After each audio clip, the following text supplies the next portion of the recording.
foi quando você disse assim: a mão do profissional é a ferramenta mais importante para o sucesso do tratamento, né? É. Então, daí eu já entendi um pouco, eu não o conheço pessoalmente, mas a sua sensibilidade, o seu respeito com com os seus seguidores, pacientes. Eu vi todos os comentários, né, de todas as suas postagens, o carinho que elas têm com você, mas mais do que isso, né? Essa tua espiritualidade também, né? Você tem que ter toda uma delicadeza, esse respeito, né? E que realmente me chamou muita atenção e eu já te parabenizo desde já, tá? Tô ajeitando a câmera aqui, doutor. Calma aí, calma aí. Tá? Legal você falar Aqui. isso, porque tem um elogio, é sempre bom ouvir elogio, né? E tem elogios que te satisfazem mais do que outros. E um elogio que eu costumo receber, e cada vez que eu recebo eu gosto muito, é o paciente que era o meu seguidor e se tornou paciente.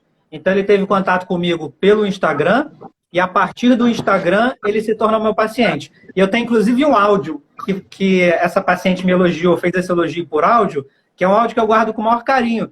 Porque o que ela diz no áudio, eu até postei, eu acho que tem no meu feed do Instagram. O que ela fala no áudio é que eu sou rigorosamente o que está no meu Instagram, que está no meu perfil. Então a pessoa imagina, né, idealiza aquela minha figura como seguidor, e quando chega no consultório e vê que eu sou exatamente, que não tem nada de mentira, que eu sou exatamente o que está no Instagram, eu fico feliz. Porque a gente vê muita mentira, muita ilusão, né? Muita coisa que você imagina que é uma coisa, pessoas que são super felizes, super saradas, só comem isso, e quando você vai ver, um cara é um triste, ele já engordou 10 quilos, ele foi sarado no passado, está vendendo uma imagem que não existe. Então, quando eu recebo esse elogio de que a pessoa me conhecendo pessoalmente diz que eu sou exatamente o que está no meu perfil do Instagram, isso me agrada muito, adoro ouvir isso. E é o que você falou, é um monte de coisa, sensibilidade. É claro que tem que ter ciência, tem que ter estudo, mas é um trabalho delicado. Eu digo para o meu paciente, por exemplo, quem nunca teve aquela história, ou consigo mesmo ou com um amigo, de alguém que foi à emergência, precisou colher sangue para um exame e se deparou com um enfermeiro não tão hábil ou então cansado, que teve dificuldade de pegar a veia. Então, catuca e não acerta a veia. Ora, a veia que a gente usa para botar um soro ou para pegar sangue é uma veia que tem 4 milímetros, às vezes meio centímetro, 3 milímetros. É algo grande. Imagina, e às vezes é difícil. Imagina a delicadeza e a habilidade que é preciso para pegar uma veia de 1 milímetro ou às vezes menos. Então Olha, tem que ter habilidade, tem que ter delicadeza, tem que gostar, porque eu tenho colegas que não gostam muito dessa parte da especialidade. No momento que você junta sensibilidade, delicadeza, técnica e habilidade e prazer por aquilo, aí costuma dar certo. E foi exatamente hoje, doutor, nós estamos esperando, porque tem gente entrando, é o nosso angiologista, é o nosso médico querido, eu estou adorando isso. E justamente hoje, doutor, é bom que as pessoas que também estão chegando agora e que não conhecem o seu trabalho, conhecer um pouquinho, né, do doutor Eduardo, uma pessoa simpática, gostosa de conversar, e eu tenho a impressão que quando as pacientes vão ao seu consultório, é todo uma paciência, toda delicadeza, isso que é bacana. Inclusive, hoje à tarde nós estávamos conversando com a Maviana, ela é musicoterapeuta, né, e ela justamente começou a seguir também, eu ia falar o senhor, mas não vou falar senhor, porque... Você, nem precisa me chamar de doutor, não, pode ser só Eduardo. Não consigo, doutor Eduardo, não consigo, hein? Ela justamente estava falando isso, a delicadeza, né, de como você faz essas aplicações, é todo um lado bem espiritual também, você tem um lado assim que eu percebi, né? Essa sensibilidade do seu lado espiritual, né, doutor? Eu acho que a sensibilidade começa no cuidado com o primeiro contato. Porque, para início de conversa, um paciente meu de primeira vez não tem menos que 1 hora reservado na agenda. Porque como que você vai conhecer a pessoa, entender as preocupações dela, entender os anseios, passar segurança, porque a princípio ele pode ir lá porque ouviu falar de mim, ele pode ir lá porque viu uma propaganda na internet, ele pode ir lá com muita confiança porque eu já sou médico da família, ok. Mas tem muitas situações em que o paciente chega lá muito com o pé atrás. Então é a conversa, é o contato que vai dar mais segurança a ele de embarcar naquele tratamento. E estamos os dois juntos no tratamento, ele e eu. Então não adianta um ir com fé e o outro ir descrente, porque se começou descrente é o primeiro passo para nós dar certo.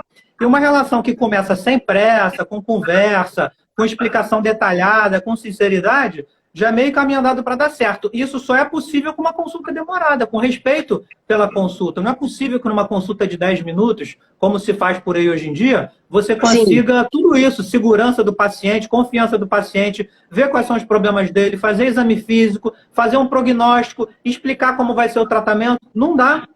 Outra coisa que eu valorizo muito é respeito pelo horário marcado.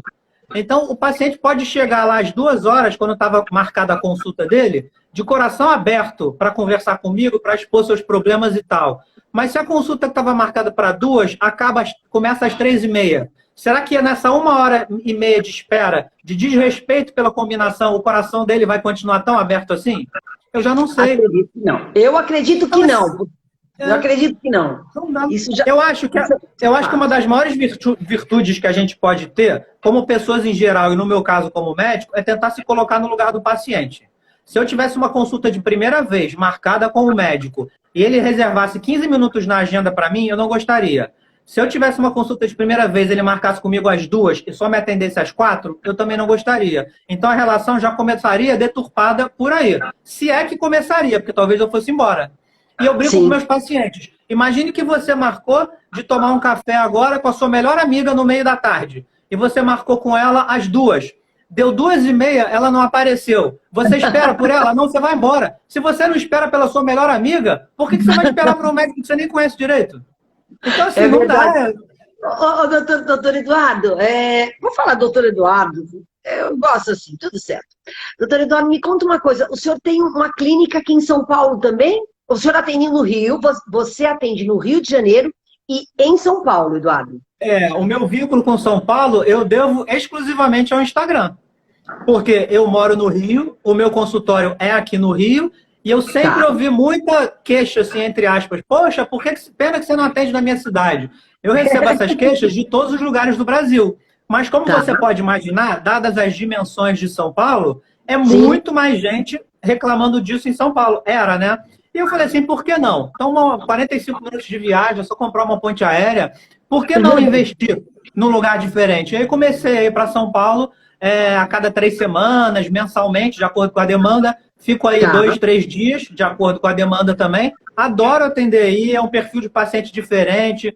No começo era um desafio para mim, eu estava num ambiente que eu não estava acostumado, num consultório que eu não estava acostumado, e de repente eu me peguei sempre indo dormir muito satisfeito aqui no Rio, quando o dia seguinte era dia de ir para São Paulo. Então, assim, hoje em dia não é mais tanto desafio, porque eu já estou acostumado, já é um ambiente que eu estou tranquilo, mas eu adoro. Eu tive que dar uma parada agora, porque a vida de todo mundo parou por causa dessa quarentena aí, né? Sim. Mas provavelmente no começo do mês que vem, ou ao longo do mês que vem, eu vou retomar o meu trabalho em São Paulo, mesmo porque as minhas pacientes daí, que estão com tratamento em andamento, estão me cobrando. Quando que você volta? Quando que você volta? E no momento que eu atendi um paciente aí, criou-se um compromisso. Tem que acompanhar, né? Acompanhar essa rotina. E, doutor, mas eu não vi nem no Face, nem no Instagram o endereço daqui de São Paulo. O que tá causando isso é porque o meu endereço é no Brooklyn. Então, eu sempre atendi no Brooklyn. Mas agora, por um contato com o cirurgião plástico querido daí de São Paulo, eu estou organizando uma mudança de ponto de atendimento. E a gente está, assim, aparando as últimas arestas para eu ir atender na clínica dele. É um cara que eu gosto, é um cara competente, é um cara reconhecido aí em São Paulo.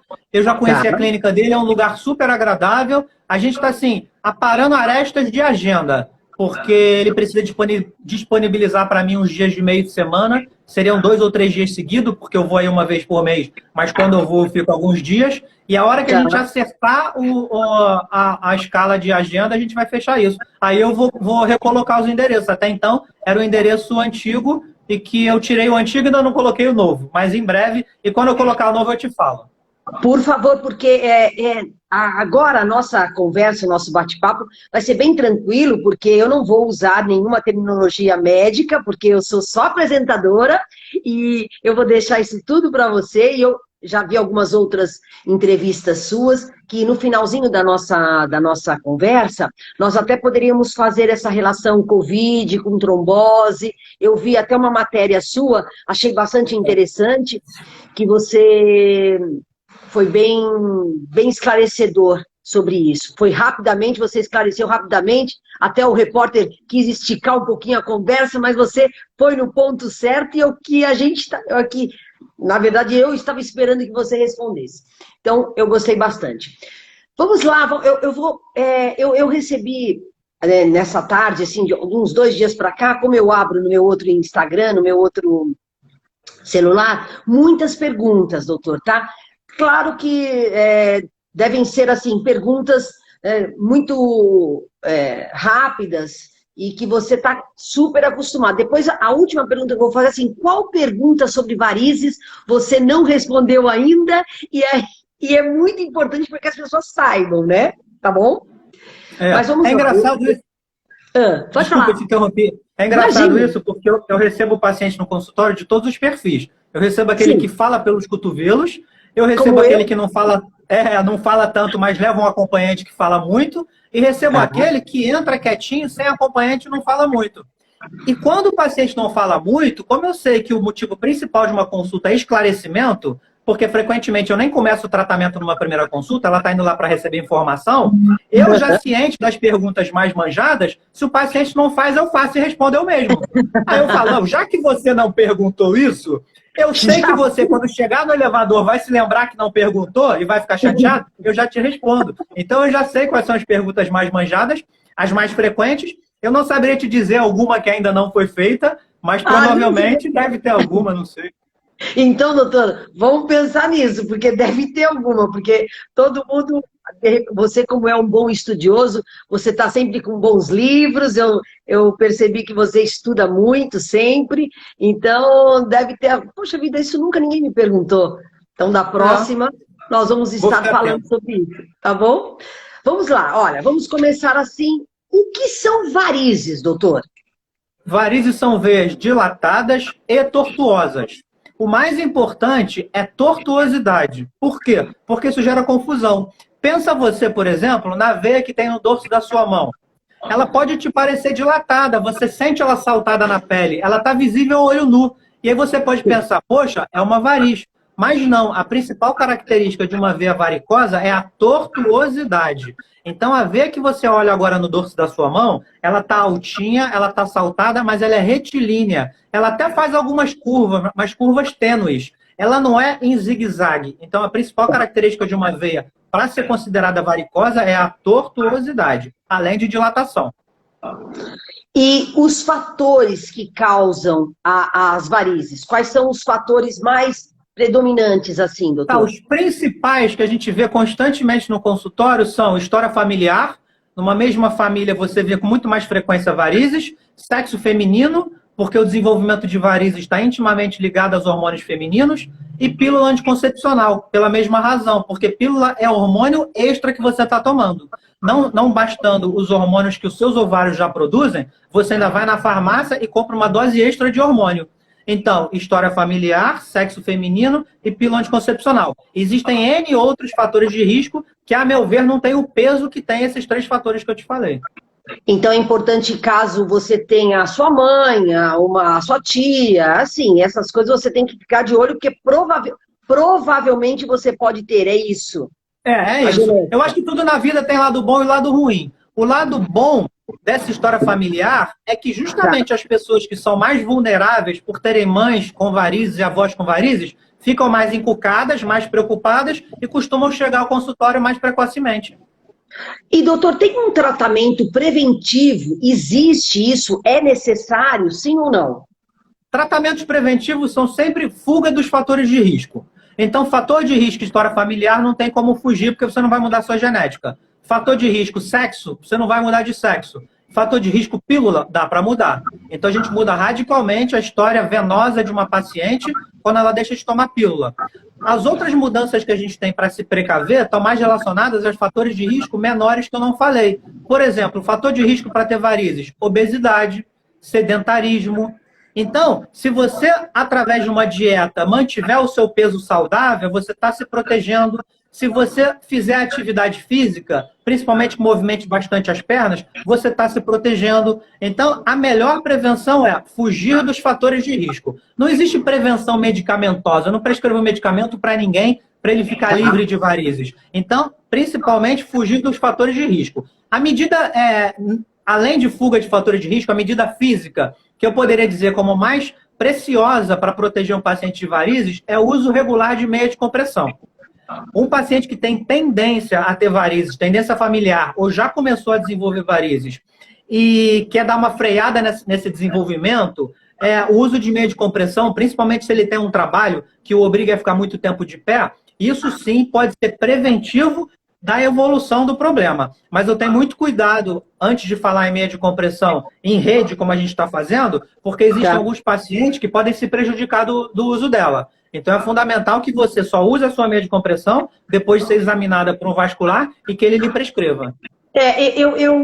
Eu uso, porque eu realmente fico de pé, meu trabalho é de pé muitas horas, né? Eu também eu trabalho no palco, enfim. Mas eu percebo que há uma certa, né? As pessoas têm, a nossa cultura mesmo, né? Elas são receosas em usar a meia. E aí, doutor? Olha só, depende do tipo de paciente. Eu vejo colegas que... A palavra são resistentes um pouco para usar essas meias, né? Mas a gente volta para o mesmo princípio da consulta, da confiança e do bom senso. Eu vejo colegas que o paciente tem varizes, ele não pensa duas vezes, prescreve a meia elástica. Como que ele prescreve a meia elástica? Escreve no receituário qual é a meia elástica da paciente, diz que tem que botar de manhã, tirar à noite e ponto. Quando ele faz isso, a chance do paciente aderir a esse tratamento é mínima. Agora, quando eu digo para o meu paciente todas as vantagens da meia elástica, quando eu digo para ele que ele não tem que ser escravo da meia elástica, eventualmente ele pode abrir mão dela, se tiver sem saco, acordou sem saco de botar meia elástica, não precisa botar, ele não é escravo dela. Se o dia não vai ser tão puxado, não vai ficar tanto tempo de pé, não precisa botar. Eu digo para ele as complicações que ele vai ficar livre caso ele use a meia elástica. Eu escolho muito bem o paciente para quem eu vou prescrever. Que paciente é esse? É aquele que tem muito sintoma. O paciente que tem muito peso, muito cansaço, muita queimação, ele é seduzido pelo efeito da meia. Porque quando ele coloca a meia, ele não sente nada disso. Aí ele coloca a meia de má vontade. Quando chega no meio do dia, ele lembra, poxa, já era para eu estar com a perna cansada e pesada. E não tô. Então a meia seduz pelo resultado. Se eu prescrever a meia para um cara que não sente nada, não vai mudar muito a vida dele. Então a escolha do paciente adequado é fundamental. E outra coisa, depois que eu conto essa história toda, eu levanto a perna, puxo a calça e mostro para ele que eu tô de meia elástica. Aí, se ele não usar... Eu ia falar isso, porque eu quero saber se você estava usando meia elástica, porque eu sei que você usa. Agora, doutor, eu mostro para ele. Depois eu quero que você mostre. Doutor, deixa eu perguntar uma coisa. A meia 3/4, ela funciona muito bem, ou a meia precisa cobrir todos os vasinhos? Precisa ser coberto? Como é que é? Ela é ideal? Essa 3/4 isso é uma questão frequente. O paciente chega no meu consultório, já passou por outro vascular, lhe prescreveram a meia elástica e não explicaram direito. Ela chega em pânico. Poxa, mas a minha meia só vai até o joelho, a minha coxa está cheia de veias. Não interessa, é um efeito dominó. A meia, ela não tem que cobrir as veias. A meia tem que comprimir principalmente a batata da perna. No momento que comprimiu a batata da perna, o sangue vai ser obrigado a subir para a coxa. E subindo para a coxa, ele empurra o sangue que estava parado na coxa para dentro do abdômen. Não necessariamente a meia tem que cobrir todos os vasos. O que me faz decidir se eu vou prescrever a meia 3/4, que é aquela do jogador de futebol, ou a meia 7/8, que é aquela que vai até a metade da coxa, é principalmente o perfil da coxa. Coxas mais grossinhas se dão melhor, a meu ver, com a meia mais alta, que vai até a metade da coxa, 7/8. E as coxas e as pernas mais fininhas, a 3/4. Então eu vejo muito mais pelo perfil e te digo mais. Se eu tiver vendo uma paciente que eu acho que tem indicação de meia elástica e tiver inclinado a prescrever a 3/4 e ela me disser, não, mas eu já usei a 7/8 e me dei melhor com ela. Ok, pode ser. Então, às vezes, a opinião do paciente interfere. O negócio é conforto, porque quanto mais desconfortável for, menos chance tem de você aderir ao tratamento.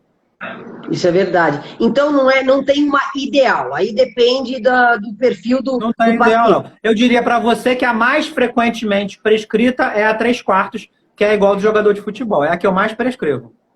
Perfeito, perfeito. Doutor, subir escada, a calça apertada, salto alto, isso aumenta a tendência a gente ter aumentam você ter varizes? Não. Não? Salto alto, existe uma explicação concreta e plausível para ele estar implicado no surgimento de varizes. Mas ele é um fator de risco muito pequeno. Ninguém vai ter varizes apenas por uso abusivo de salto alto. É preciso você ter fatores maiores. Então, eu acho que entra o bom senso também. A mulher não vai usar um salto 12 todos os dias, mesmo porque isso vai ser muito mais danoso para o esqueleto dela, para a questão ortopédica dela, coluna, joelho, tornozelo, do que para a circulação. O salto alto é muito mais vilão para a parte ósseo-muscular do que para a parte circulatória. Mas não é uma coisa do outro mundo, ninguém inventou isso. Há uma explicação concreta para essa associação, mas eu acho que ela é potencializada. Eu não acho o salto alto esse vilão, como se diz. A outra coisa que você me perguntou foi a escada. Subir escada não só não vai te dar varizes, como vai te proteger de varizes. Quanto mais você contrair a batata da perna, quanto mais no seu dia a dia houver exercícios que promovam contração e relaxamento da batata da perna, caminhada, escada, pedalada, você está bombeando o sangue que está estagnado na perna. Então, o sangue do cara que tem varizes, da mulher que tem varizes, está paradão na perna. Quando você estimula a musculatura, você bombeia esse sangue. Então, subir escada não só não é vilão, como é um excelente aliado para proteger a sua circulação. Teve outra. Você falou salto alto. A calça apertada.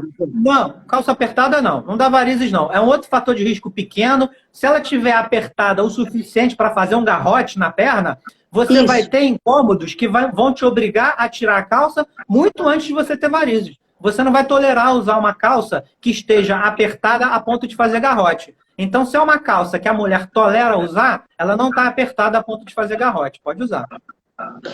Doutor, um laudo do exame, né? Você tem um laudo do exame, ele indica já que você precisa fazer uma cirurgia?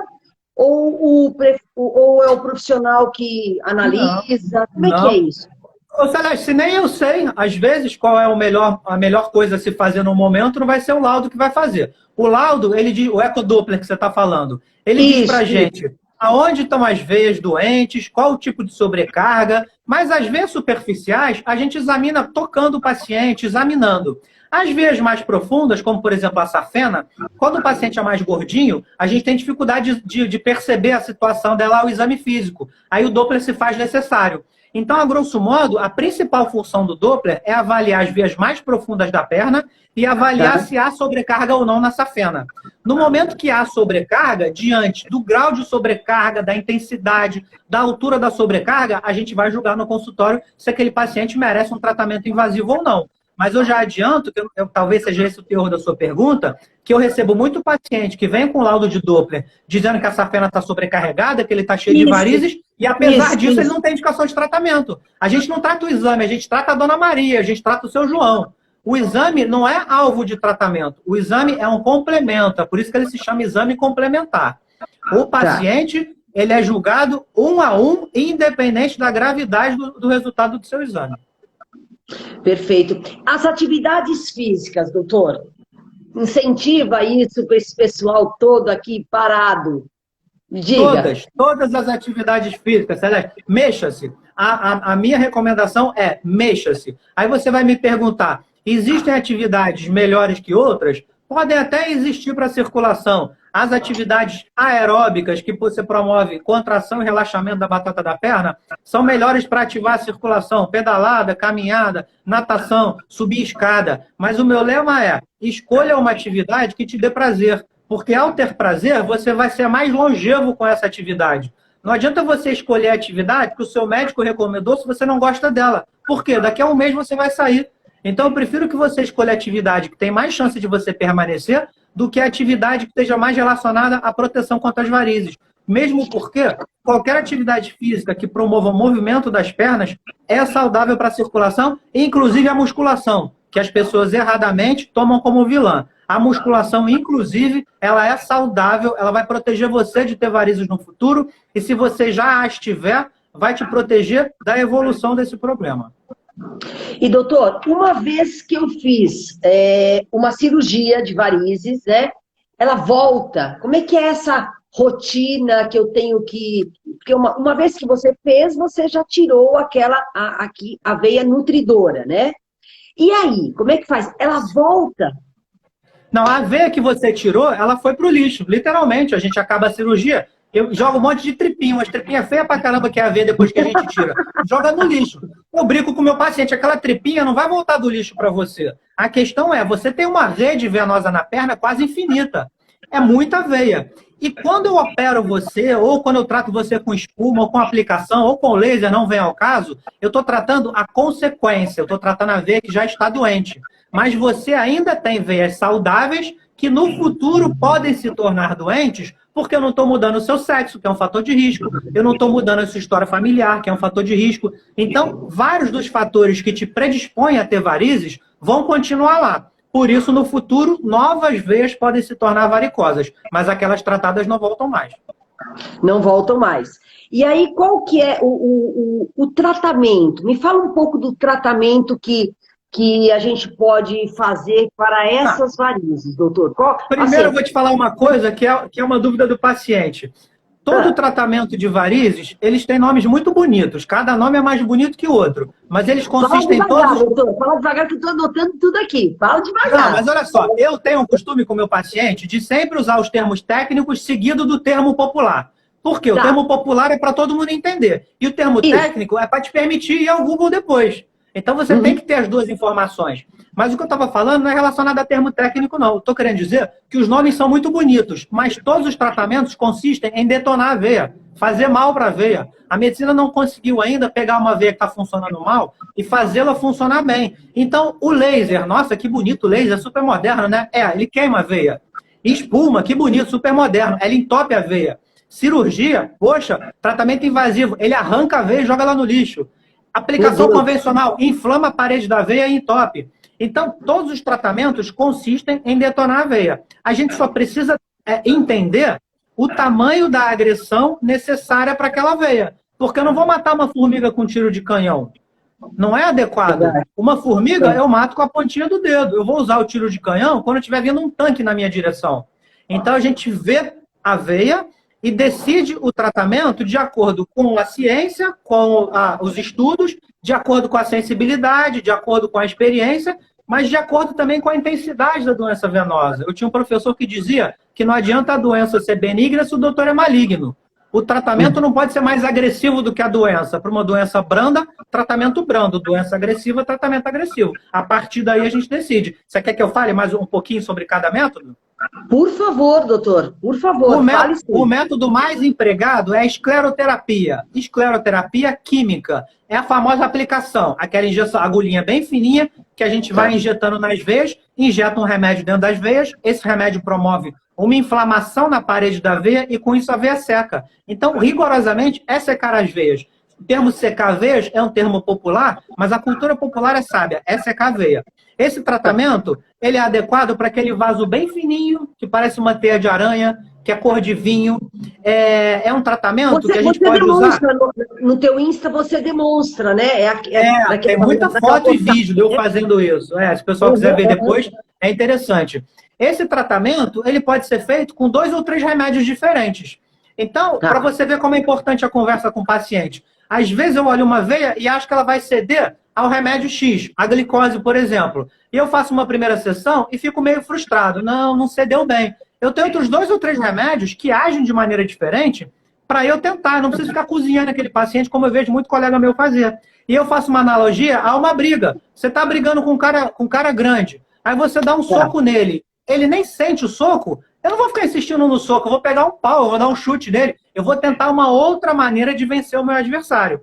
Então, o tratamento de escleroterapia convencional, No dia a dia, a gente tem 2 ou 3 drogas diferentes que a gente pode usar, inclusive pode combinar uma com a outra. De escleroterapia, para esses vasinhos, uma opção que a gente tem no consultório é o laser. Laser transdérmico. Por que tem esse nome transdérmico? Trans, através. Derme, pele. Então, é aquele que você vai dando tirinhos através da pele. Pi, pi, pi, pi, e vai queimando esse vaso. Esse laser transdérmico, ele é adequado para o vaso mais fino e mais superficial. Por quê? Se eu tiver que atingir um vaso mais calibroso e mais profundo com o laser, eu vou acabar magoando a pele, eu vou acabar queimando essa pele. Então, o laser transdérmico é muito bom também para esse vasinho fininho superficial.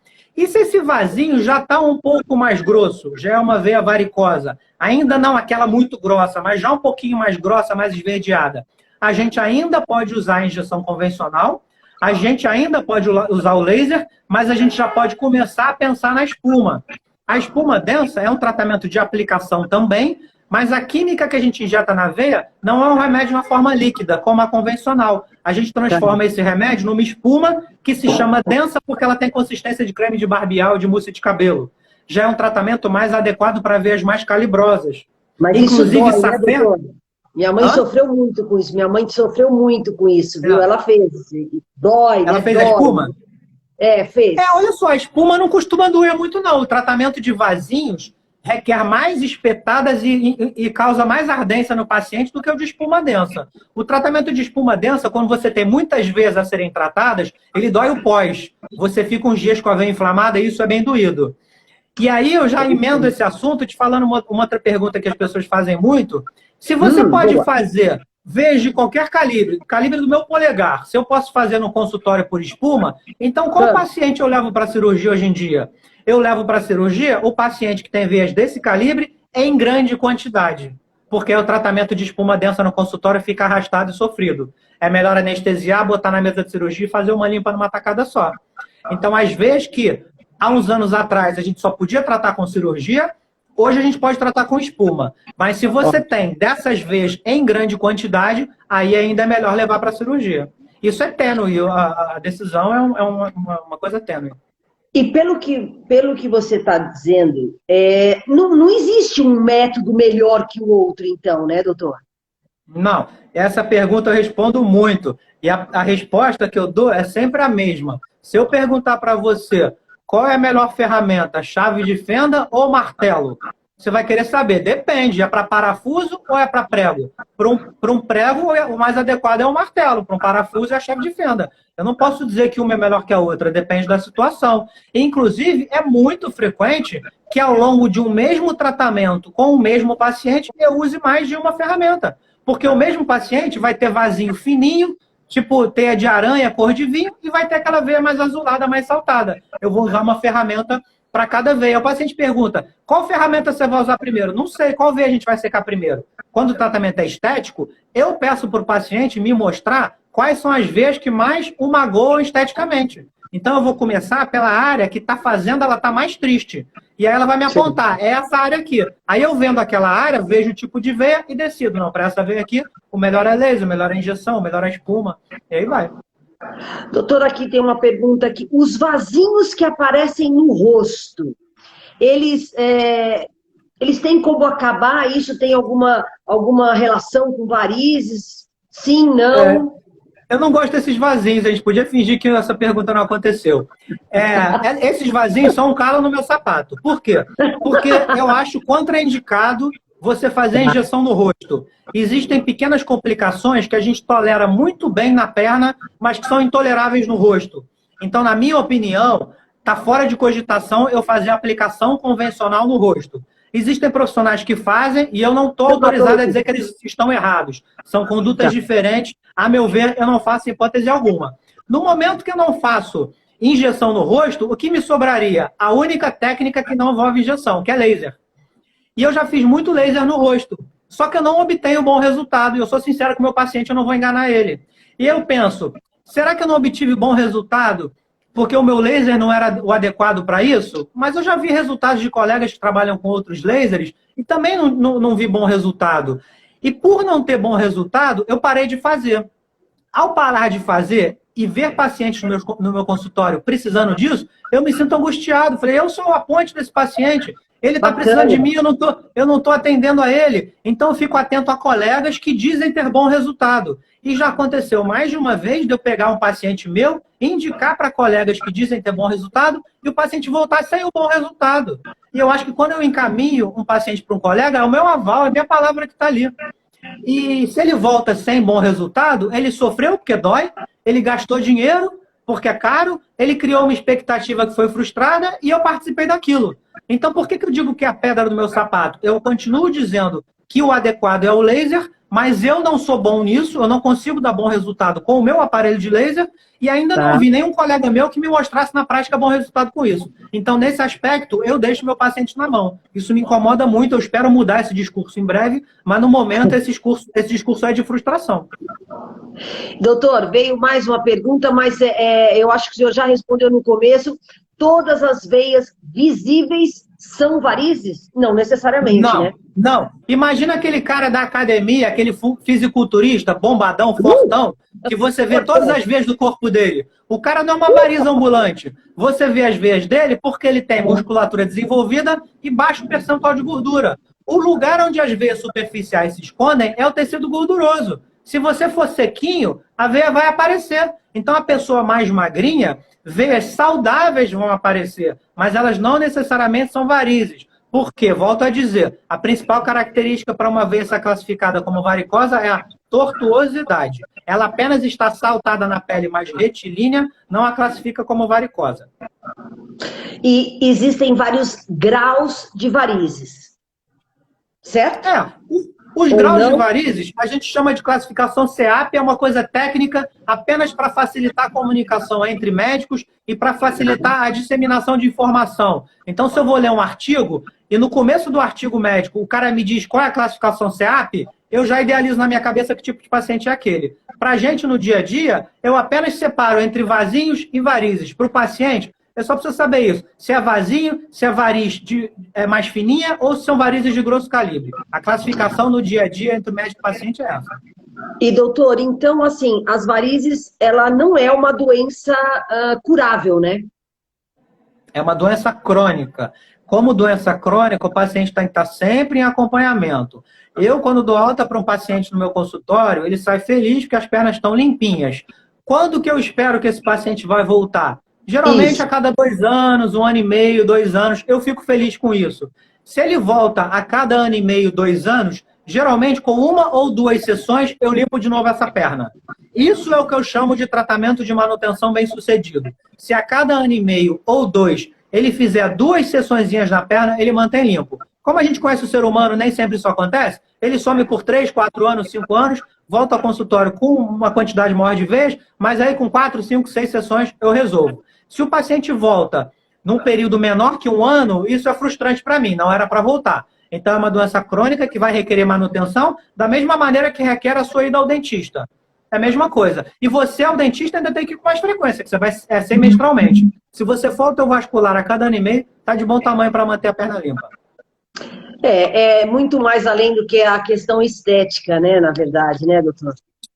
Muito mais, mesmo porque é aquela questão de ponta de iceberg, né? As veias mais profundas podem estar doentes, podem estar sobrecarregadas e vão estar alimentando aqueles vasinhos que a gente vê na pele. Então, os vasinhos da pele são sinal, podem ser sinal ou não, né? De que há veias mais profundas sobrecarregadas. Inclusive, isso é uma questão que rotineiramente pode causar falha de tratamento. Se você se ativer apenas as veias superficiais e não tratar as nutridoras, vai ser a mesma coisa que você tendo... Ih, caiu a câmera. Vai ser a mesma coisa que você tendo um ambiente alagado, você está na sua cozinha alagada. E aí você está com o rodo empurrando a água para o ralo. Mas a torneira ainda não está fechada. O que adianta você ficar empurrando com o rodo a água para o ralo se a torneira, o ponto de vazamento ainda está lá? Então, essa veia profunda, ela é sinal de que pode haver uma doença por trás dos vasinhos e ela tem que ser tratada para você não correr o risco de ter falência de tratamento. Não escolha o método, escolha o profissional. Exatamente, esse é o recado. Escolha o profissional em que você confie. Por quê? Tem também procedimentos mais caros. E aí, eu não estou falando de ninguém. Você pode estar sempre pensando, poxa, será que esse é o melhor tratamento? Ou será que esse doutor me indicou a cirurgia porque é mais rentável financeiramente para ele? Então, quando você escolhe um médico que você tem referência, que você já pegou intimidade com ele, que um vínculo de confiança já se estabeleceu, você fica livre dessa dúvida. Isso é importante. Eu vejo essa dúvida no paciente. Você tem que confiar, você tem que confiar no profissional que está te tratando, para você não ter dúvidas referentes a questões não médicas quando ele te indicar. Você quer ver uma outra coisa que me deixa incomodado? Eu acho que você não é obrigado a usar todas as ferramentas, mas a maioria delas você tem, você é obrigado. Eu vejo muito médico que nunca pegou num aparelho de laser, da minha especialidade, porque não gosta, porque não quer mexer com isso, falando mal do laser. Então, se ele só faz a aplicação convencional, e ele está enaltecendo a aplicação convencional, você não vai ficar com a pulga atrás da orelha? Pô, esse cara aí está falando isso porque é o que ele faz. E a mesma coisa, o cara que fazia aplicação, mas comprou um aparelho de laser e que para pagar aquele aparelho caríssimo, indica laser para todo mundo. Porque o aparelho é muito caro, ele tem que fazer aquele aparelho fazer dinheiro. Será que ele não está indicando o laser porque ele precisa de fazer esse dinheiro? Então, eu acho que quanto mais ferramentas diferentes o médico tiver no seu consultório, mais segurança você tem no diagnóstico dele. Eu, por exemplo, não sou o maior fã do laser, mas eu tenho um aparelho de laser no meu consultório. Eu não preciso puxar o paciente para outros tratamentos porque eu não domino o laser. Inclusive, frequentemente, eu puxo para um tratamento que é mais barato do que o laser. Então, o paciente fala assim, poxa, esse doutor tem o laser é mais caro. E ainda assim, ele indicou a injeção convencional, que vai gerar menos dinheiro para ele, e ele não vai usar o laser dele, esse cara está falando isso com sinceridade. Então, assim, é um somatório de pequenas coisas. Mas a questão principal é essa. É escolha profissional e não a ferramenta. Doutor, quem que não poderia fazer a aplicação? Quem que é um grupo que não poderia fazer aplicação de forma nenhuma? Principalmente o paciente que tem doença arterial. A gente está falando de doença circulatória, mas existe o lado arterial da circulação e o lado venoso. O lado venoso, que são as varizes, são os vasos que trazem o sangue dos órgãos de volta para o coração. Então, a veia pega o sangue que está na perna e traz para o coração. As artérias são os vasos que levam o sangue para o órgão. No caso das pernas, o vaso que leva o sangue para a perna. Uma veia entupida, ela é a trombose. Ela pode te causar uma série de transtornos, mas ela não vai te causar nada de muito mais grave, a não serem complicações específicas. Uma artéria entupida pode fazer perder a perna, é risco de vida. Então, o paciente que tem doença nas artérias, que é o mesmo perfil de paciente que tem infarto do miocárdio, que é a mesma doença, esse paciente não é prudente você fazer aplicação nas veias. Mas mesmo esse, você pode avaliar, porque tem gente que tem doença arterial mais branda. O cara que tem uma doença mais branda, dá para você ir comendo pelas beiradas e fazer uma aplicaçãozinha. Se a doença for mais severa, não vale a pena. Paciente, por exemplo, que já teve trombose. Se o paciente teve uma trombose severa e essa trombose continua lá, mesmo depois de anos, é o que a gente fala, trombose não recanalizada. Talvez não seja prudente fazer a aplicação, sob pena dele ter uma nova trombose. Mas também não é uma contraindicação formal. Depende de cada paciente. Existem pacientes com trombose que podem fazer a aplicação e outros com trombose que não podem. Então, as principais contraindicações, que são contraindicações relativas, seriam trombose ou doença arterial. E falando em trombose, doutor, o senhor fez uma matéria, você entrou num jornal regional, né? Não sem censura no programa da Rede Brasil. Isso, eu acompanhei Covid e trombose. Você pode falar um pouquinho sobre isso? Posso. Qual é um dos principais fatores de formação de trombo dentro da... Primeiro, o que é uma trombose? O entupimento agudo de uma veia. Geralmente a gente fala da perna, porque 85% das tromboses acontecem na perna. Forma-se um coágulo dentro da veia. Um dos principais motivos de formação de um coágulo é algum tipo de trauma na parede interna da veia. Então, se você teve uma fratura, se você teve um acidente qualquer, traumatizou a parede da veia, pode gerar trombo. E uma inflamação pode funcionar como um trauma. O COVID causa inflamação sistêmica, o corpo inteiro está inflamado. E uma das áreas mais inflamadas é a parede da veia. Então, quando a parede da veia está inflamada, você está sob risco de ter trombose. Então, um paciente que tem COVID, que está doente, de Covid, ele tem mais chances de ter trombose. Mas antes de alarmar as pessoas que estão nos ouvindo, esse risco é proporcional à gravidade do Covid que ele desenvolveu. Porque o paciente que tem Covid mais grave, que o leva à intubação, a respirar por aparelhos, à CTI, ele teve isso porque a inflamação causada pelo vírus foi muito severa. E quando a inflamação no corpo todo é muito severa, ela é também nos vasos, e aí o risco de trombose é muito intenso. O paciente que tem Covid, mas está manifestando como uma gripezinha sem vergonha, que apenas está deixando ele mais preso em casa, com coriza, com dor de cabeça, essa inflamação foi branda. Então a inflamação da veia também será branda e o risco dele ter trombose não vai ser tão grande assim.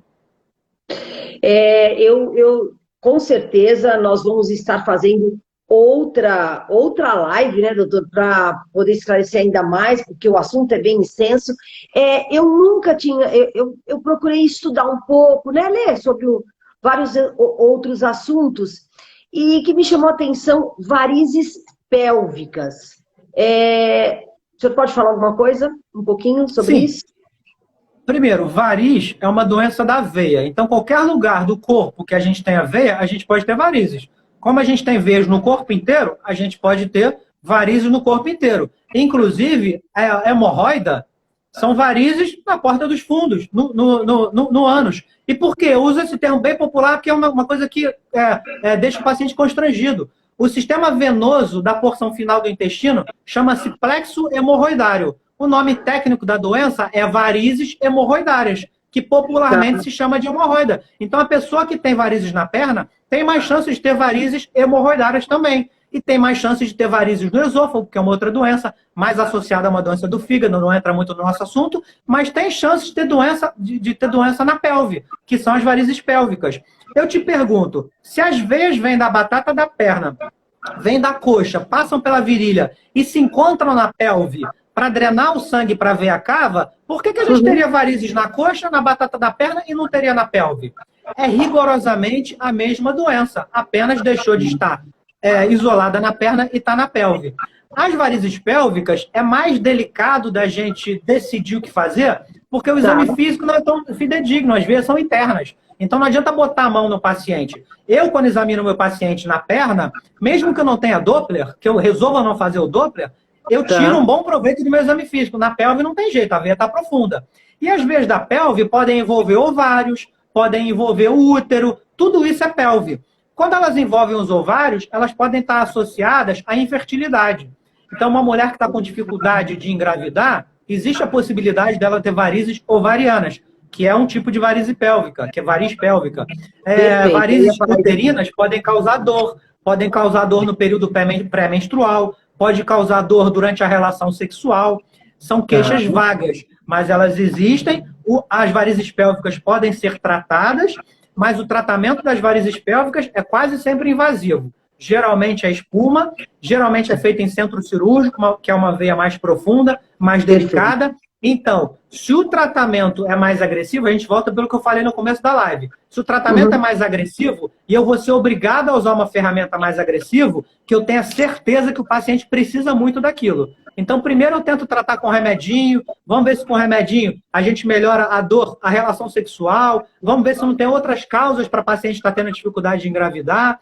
Se as outras causas forem excluídas e com remédio o paciente não estiver tendo melhora, a gente pode partir para o tratamento, que poderia ser um tratamento por laser, aí no caso é endolaser, não é através da pele. A gente entra com laser por um catéter dentro da veia, vai até a veia doente e queima a veia de dentro para fora. Ou então a espuma. Isso são opções para o tratamento de varizes pélvicas. Perfeito.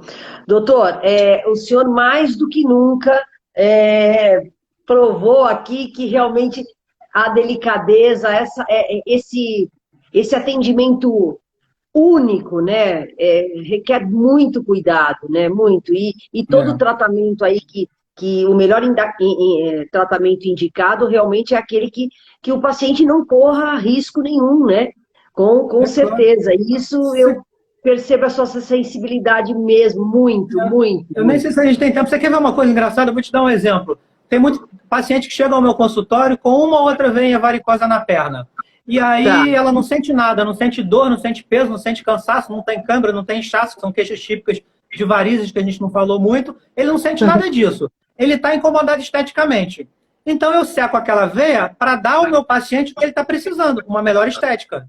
Agora, tem aquele mesmo paciente, rigorosamente igual a esse que eu te falei, não sente nada, mas apareceu uma veia na perna dela. E ela ficou super preocupada com o que aquilo pode representar. E foi ao meu consultório. E soube de mim que aquela veia não é preocupante, que não vai dar trombose, que não vai causar problema nenhum para a vida dela, que é apenas um problema estético. Ela diz, mas esteticamente eu não estou incomodada. Eu falo, então tchau. E não faço tratamento. Então, para o mesmo perfil de paciente, eu posso indicar tratamento e para o outro não. Eu falo, vai para casa, se você passar a sentir alguma coisa das coisas que eu enumerei, você me procura de novo. Se essa veia começar a aumentar de calibre, você me procura. Se novas veias começarem a surgir, você me procura. Se hoje você não está chateado esteticamente, mas amanhã, quando você arrumar um namorado novo, você quiser dar uma melhorada na perna, você me procura. Mas naquele momento o paciente não tem indicação de tratamento. E é rigorosamente o mesmo paciente. Porque, na verdade, é o seguinte, doutor, eu já passei por alguns profissionais, eu sequei alguns vasinhos, tudo, mas não fui 100%, eu não fiquei 100% satisfeita, eu confesso, porque voltaram, né? Voltaram. Então, Celeste, olha só, eu digo para você que numa sessão a gente costuma conseguir sumir com 60% a 70% das veias abordadas. 30% são veias que receberam o remédio e não vão sumir. Então, se eu sei que existe esse percentual, quanto mais veias em valor absoluto eu fizer, maior é o sucesso. Então, vamos colocar em números. Se eu fizer aplicar em 10 vasinhos e eu sei que 6 a 7 vão sumir, mas eu só fizer os 10, eu vou dar alívio para o paciente de 6 a 7 vasos. E se eu fizer 50? 60% de 50 são 30 vasos. Então, se eu sei que há esses vasos teimosos e que há risco dessa decepção, eu tenho que fazer uma superseção. Se o meu paciente tolerar as espetadas, eu tenho que fazer uma superseção, porque esse tratamento, frequentemente, é mais arrastado do que eu gostaria. Às vezes eu gostaria que ele fosse mais rápido. E qual é a única arma que eu tenho para combater isso? Sessões longas. Então, se o paciente me permitir, eu faço uma sessão muito caprichada. Eu posso fazer 10 sessões e ganhar 10 vezes o valor da sessão. Ou posso fazer uma sessão e ganhar só uma vez. Se eu pudesse fazer uma sessão e ganhar só uma vez, eu faria. Sabe por quê? Porque eu vou conquistar você pro resto da vida. Daqui a 2 anos você vai estar no meu consultório. Então eu prefiro conquistar você para sempre do que ficar cozinhando você. Eu tenho muito médico, muito colega que faz sessões curtas. Cozinha um paciente. E aí o tratamento é mal sucedido, há frustração, o paciente não tem paciência, porque eu não teria se fosse paciente, e aí todo mundo fica chateado. O médico frustrado porque não deu certo o tratamento, paciente frustrado porque sentiu as espetadas, gastou dinheiro e não deu resultado, é infelicidade para todo mundo. Não tenha dúvida. Nossa, doutor, foi muito esclarecedor. Assim, tem várias perguntas mais aqui, mas eu sei que o seu tempo é precioso, eu sei, e eu quero convidá-lo para nós, a gente possa fazer outras lives. Vamos, fechado. Uma semana, 2 semanas, você topa?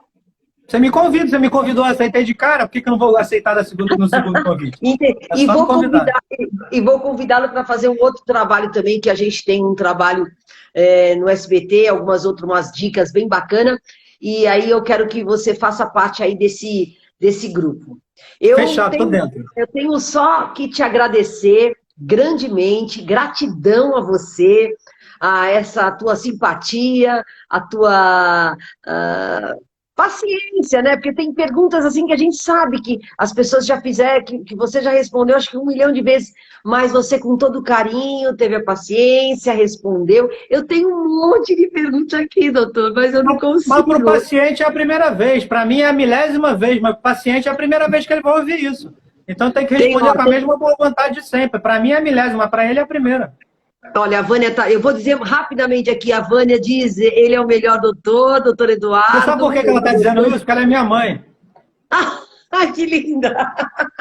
Exclui essa opinião, porque ela é contaminada. Ela não é. Não, como não? Ó, em uso de xarelto, é isso? Xarelto, por embolia pulmonar. E aí, doutor? Ela teve isso, como é que é o procedimento disso? Não, na verdade, se ela teve embolia pulmonar, ela está usando xarelto para se prevenir de um novo episódio de embolia pulmonar ou de um novo episódio de trombose. Esse uso pode ser por 6 meses, pode ser por 2 anos, ou pode ser para o resto da vida. Então, assim, o tratamento de um paciente que teve trombose complicada com embolia pulmonar, se está sendo feito com xarelto, está adequado. O que é preciso julgar, e que frequentemente é difícil esse julgamento, é saber quando parar com xarelto ou se mantê-lo para o resto da vida. Ele tem algumas delicadezas, que ele oferece alguns riscos, ele é caro pra caramba, então a gente tem que julgar direitinho se aquele paciente merece tomar para sempre ou não. Mas, assim, precisa ver paciente a paciente, não dá para responder genericamente, mas o tratamento é esse. Perfeito. Muitos elogios. Você é um espetáculo. Deus te abençoe. A Vânia, tudo isso a gente tá registrando aqui. Tem outra viu? Vânia aqui que não é minha mãe, mas ela é minha puxa-saco. Ela tá sempre me elogiando. Então tem duas Vânias. Uma é minha mãe. E a outra é uma puxa-saco que está sempre me elogiando, eu agradeço as duas. Doutor, ou a gente é amado ou odiado. Não tem por onde. E você é muito elogiado. Foi um prazer estar aqui com você. Muito, muito obrigada, gratidão. E num próximo encontro, você pode sugerir outras pautas, sim, que a gente... Nós respondemos a maioria das perguntas a que eu recebi aqui durante na minha gravação à tarde, que eu recebi. Eu acho que todos foram muito bem atendidos aqui e muito bem esclarecidos. Doutor, muito obrigada. Deus abençoe você grandemente. Como eu digo sempre, que haja muito mais amor, muito mais compaixão, muito mais paz e profissionais como você. Eu que te agradeço. Eu costumo dizer, eu adoro essa rede social, porque apesar de ser fria, ela cria cruzamentos como o nosso. Porque Sim. A gente nem se conhece pessoalmente, foi graças à rede social que a gente se cruzou, e pode surgir daí uma relação super legal, a gente pode fazer um monte de live, e a gente consegue transformar a frieza da rede social em alguma coisa quente, como se fosse uma relação pessoal, né? Eu que te agradeço, foi ótimo. Se me quiser de novo, é só me chamar. Com certeza, foi um bate-papo gostoso, a gente combinou bem aqui. Olha, para quem ainda está entrando gente, nós não nos conhecíamos e fluiu muito bem. E o doutor não me passou pergunta nenhuma, não me passou pauta nenhuma, só falou, vamos falar de varizes e vasinhos. Então vamos. Aí eu abri meu direct e aí todo mundo começou a perguntar. Isso é sintonia, e eu gosto disso. Eu também. Eu não gosto de script porque a gente perde a naturalidade. Se você me dissesse de antemão as perguntas, eu ia ficar bolando resposta, aí para onde vai a naturalidade? Tem que deixar sair. Doutor, você vem para São Paulo, então, por enquanto você está no Rio, então... Eu vou retomar no próximo mês, eu vou retomar minha rotina de ir a São Paulo a cada 3 semanas para passar uns 3 dias. Eu vou avisar todos os meus pacientes que já estão em tratamento, mas eu divulgo sempre na minha página do Instagram. Assim que eu marco a agenda de São Paulo, que eu abro a agenda, eu coloco um aviso lá para o pessoal começar a marcar. Então tá bom, olha... Muito obrigada, doutor. 9 segundos para a gente ir embora. E, fica com Deus. Deus te abençoe. Todas as Vânias, um beijo. Boa noite. Obrigado.